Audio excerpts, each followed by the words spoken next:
top of the SportsMax zone for this Wednesday. Manchester City's 21-game unbeaten run in the Carabao Cup ended on Wednesday. City, in the last couple of hours, fell to a 5-3 penalty defeat to West Ham after the match ended 0-0 after regular time. Here are those highlights.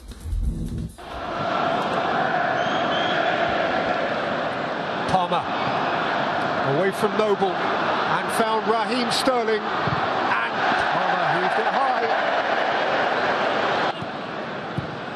Noble, really good ball. Fornals, Bowen. And a thumb tie by Lanzini via a deflection for a corner. 20 seconds to play. Ilkay Gundogan. Phil Foden, Gabriel Jesus, and the header from Sterling is pouched by Areola.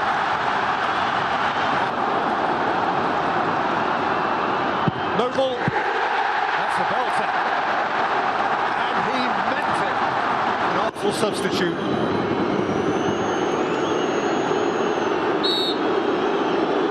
Seemingly unflappable.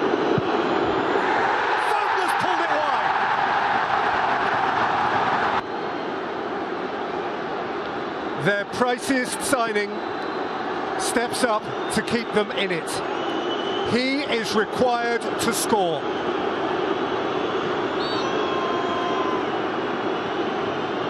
Grealish feeling it and scoring it.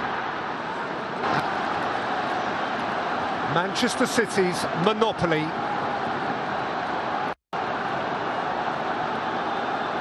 on the point of being breached.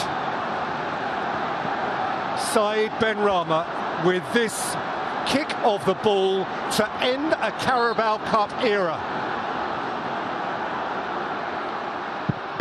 Benrahma scores!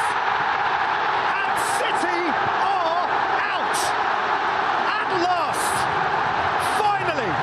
After 5 years and 4 consecutive trophies, the Manchester City monopoly is broken.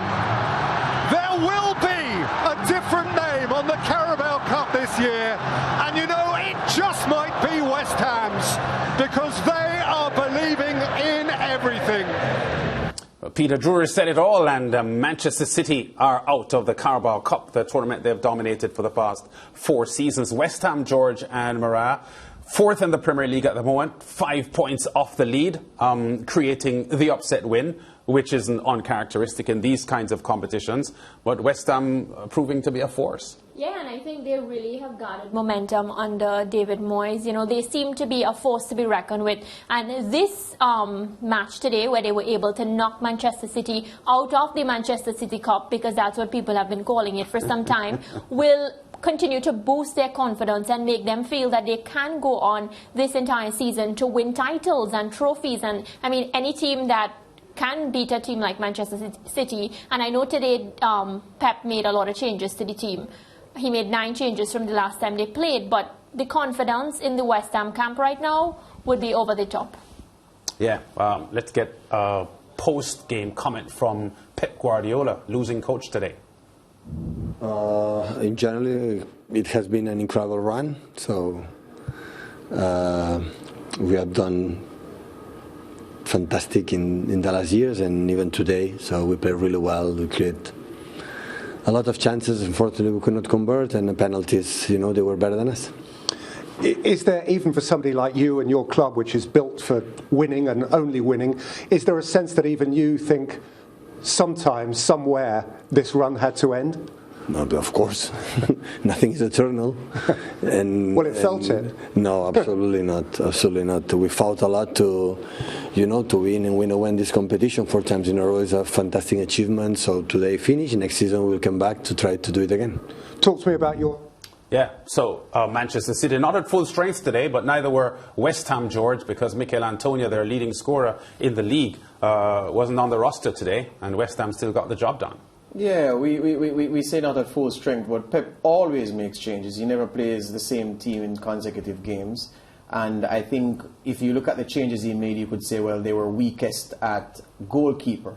Zach Steffens, to be fair to him, has kept well in the cup competitions when given the chance. But of course, he is a step down from Ederson.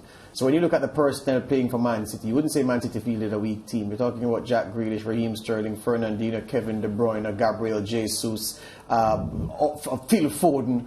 All of the usual suspects when they pummel teams were there. So this wasn't a weak team. You could say, as I said, that the goalkeeper wasn't first choice, but beyond that, it's not a weak team. And the crucial point is this. In previous years, if a team like West Ham was going to giant kill and get rid of a team like Man City from a competition like this, it would be that the City team would be playing a weakened team, a team of guys that you would need to Google who they were to find out who they were because you weren't used to them, and that the team, West Ham, would have to play their strongest team. As you noted, Michael Antonio on the bench, and the first choice goalkeeper didn't play today for West Ham either. Well, I don't think Antonio was even on the roster. In the squad. In the squad, yeah. And at Old Trafford, he was in the stands watching them beat Manchester United to knock them out in the previous round. So West Ham had also not their first selection.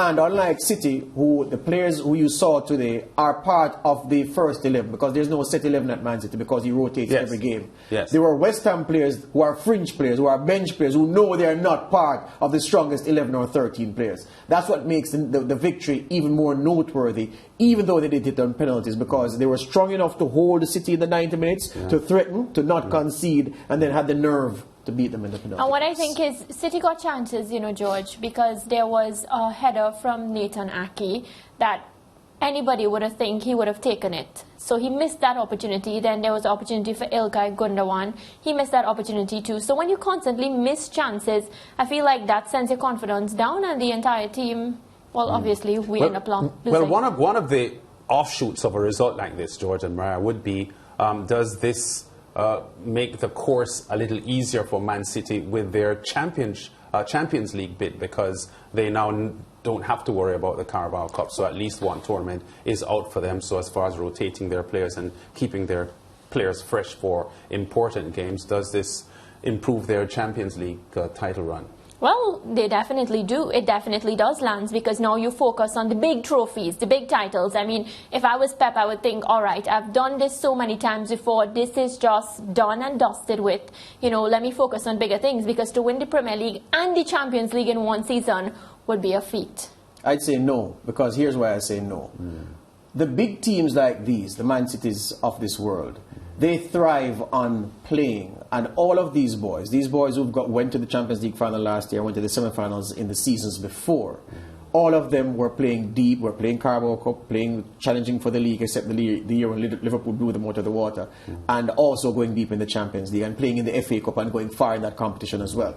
What you have when you have multiple competitions aiming at, some of the players who week in, week out, they expect to play some part in the game, but maybe not start, like a Raheem Sterling or somebody else. Which he isn't happy about, by the way. Absolutely. I'm saying to you, the Carabao Cup is one of those competitions that gives Pep an avenue to give players some game time who wouldn't necessarily get into the starting 11 otherwise. Keep them happy. Even though he come off the bench. So he keeps the squad harmony right. He keeps the squad harmony going with that.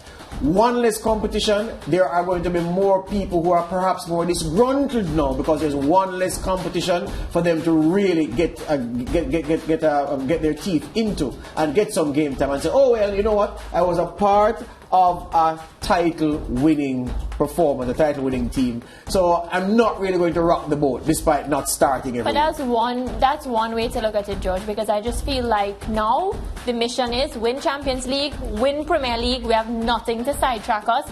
You just need to keep focused. But the point is that these competitions are not a distraction. And no, but George, you pick up injuries in these competitions. No, but City did not lose last year's Champions League because they were tired or because they had injuries. They lost it because their coach picked the wrong team. So I'm saying that over time, big squads like Manchester City, the reason Manchester City have players of the value that they do is to launch an assault on every single title. The plan at the start of the season is to win every trophy. Do we have the numbers to win it? Yes. Do we have the quality to win it? Yes. So if they fall out of one early, it's a massive disappointment, and that's not part of the plan.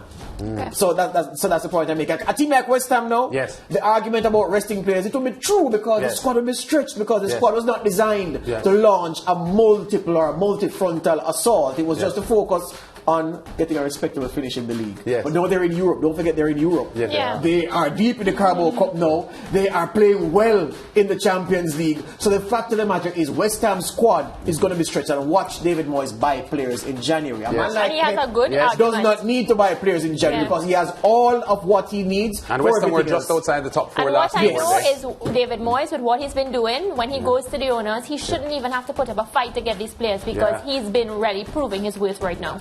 So West Ham being conditioned by the Manchester United reject. David Moyes gets some results here, some big results as well. Meanwhile, Liverpool were bidding to go through to the semi-finals. They were up against Preston North End with the Jamaica reggae boy Daniel Johnson on their roster. Let's see how that one went. Equaliser in the league against Norwich City. Now a chance here for McCann, who makes a great surge forwards. Can he roll it across? He can! And it's a fantastic save by Adrian. And then it's cleared off the line and lifted over the top by Potts. Lovely ball in behind from Morton. Williams. Still Williams looks to clip in the cross. And just like that, Liverpool take the lead. And Minamino across the front of Liam Lindsay. And a deft finish into the far corner. Liverpool looking to make sure that there's no need for a contest from the spot here tonight. They go looking for a second. Simicas's floated cross comes back off the bar. And a chance for Liverpool to wrap it up here. Divock Origi with an outrageous back heel. A bit of good fortune here as Simicas got his cross wrong. It came back off the bar. I mean, just look at that from Divock Origi's chances that came their way in the first half. A big round of applause for Preston's efforts here tonight at Deepdale, but in the end it wasn't enough. Liverpool are heading through to the quarter-finals for the second time in 3 seasons. Yeah, in other results, Tottenham beat Burnley by 1-0. Brentford were winners over Stoke City 2-1. Leicester City got the better of Brighton 4-2 on penalties. And Liverpool, Mariah and George with a good victory there. A lot of their regulars not on the pitch today. Right, club actually fielded an entirely different team than the team that smashed Manchester United on Sunday, but they still did what they had to do and they got the job done, so they're a bit safe right now. Maybe Liverpool might win this year's Carabao Cup. I feel so. Oh? Yeah. On the strength of... I don't predict Carabao No, but Cup. listen, if it comes down to the point, he will bring in his strong players, mash it up. One of the things coaches love to do, don't do in these competitions. If you go deep into a competition using your fringe players, most coaches reward those players for taking the team that far Yes. and use them in the final. So, because again, a coach is a manager, is a human resources manager. So he has to ensure that players don't say, wait, I toil to take us here, Yes. and you bring in that man when that man plays week in, week out in the big competitions, and so I'm what, chopped liver. So most coaches, if you notice, they're second string. If you carry me deep, you're going to start the final, and I'll have some of the big guns on the bench just in case you can't get the job done. So expect to see a lot of these guys in it if Liverpool goes deep. But yeah, Mariah is onto something. Salah and some people will be on the bench in their tracksuits if they go to the final, just in case. Just in case. Well, maybe Mariah's comment is also based on the fact that Liverpool has a strong track record in this tournament. They have been just with like Man Man City. the leading title winners in the Carabao Cup. Yeah. But that's more historic than recent. Well, that's So But that's the the way point. Liverpool has looked now, they're taking us back in time. Oh, they are. Oh? Yeah, you don't find Liverpool has been looking good this season? And No, but they've looked good for the last, 4 seasons? Right. Very good. So and they've been incredible this season. Incredible. incredible. Yeah. All right, with a lot of help from Manchester United. Exactly. What is Manchester United again? No, they've been very good, but incredible is, apart from Incredible. Sunday, Wow. Sunday was incredible. No questions about that. But Sunday was just- incredible. So how would Yes, we it was, describe it was. Manchester United? It How was- have it was Manchester incredible. United been? Let's talk about that. No, but that's the point. So exactly. So here's the thing. If you are agreeing that a team was crap or is crap, and they're beaten by a team, then that team can't be incredible, the team that does the beating. But Liverpool has looked really good this season. Then maybe We'll take that. But remember, we're men of words and women of words, so we know what words mean. So that's why when he said incredible, we're saying, huh? So if he said really good, we can't argue because they have been really good. But incredible? Well, after Sunday against Manchester United, I'm a Man City fan. They looked incredible. Incredible. We go to break. Y'all can even score one goal. That's incredible. That's not incredible, but...